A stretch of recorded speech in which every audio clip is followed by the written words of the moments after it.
उसने अपने ही घर में बहुत मुश्किल दिन देखे थे, इसलिए ससुराल में जो कुछ उसके साथ हो रहा था वो उसे बिल्कुल भी बुरा नहीं लग रहा था।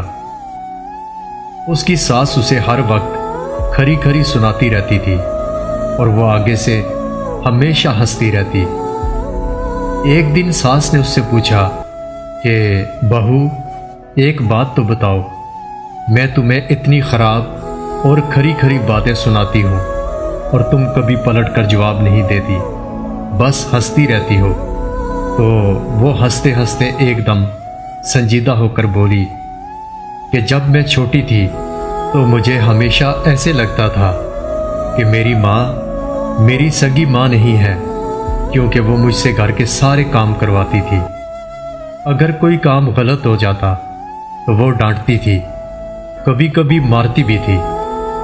मैं जब कॉलेज से वापस आती तो मुझे आराम करने का वक्त भी ना मिलता, क्योंकि मुझे घर के बहुत सारे काम करने होते थे।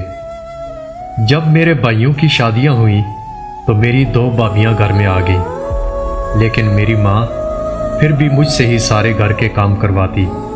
कभी भी मेरी भाभियों को अम्मी ने नहीं डांटा, बल्कि उनके काम का भी मुझे ही करने को कहती। जब आप डांटती है तो मुझे अम्मी की एक बात याद आ जाती है। वो कहती थी कि बेटी, तुम्हें अगले घर जाकर कभी मुश्किल नहीं होगी। मेरी शादी से 2 दिन पहले अम्मी ने मुझे पास बिठाकर कहा, बेटी, आज तक समझो मैं तुम्हारी सास थी, इसलिए तुम्हें डांटती रही कि तुम्हें पता चल सके कि सास कैसी होती है।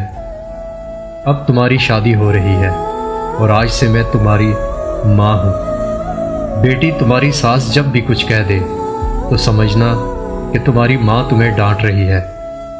वो सास से कहने लगी कि बस ये बात है, मुझे आपकी कोई बात बुरी नहीं लगती, वैसे भी आपने तो कभी इतना डांटा ही नहीं। वो उठी और हंसती हुई किचन में चली गई और सास ये सोचती रही कि क्या वाकई बेटियों की तरबियत ऐसे करनी चाहिए।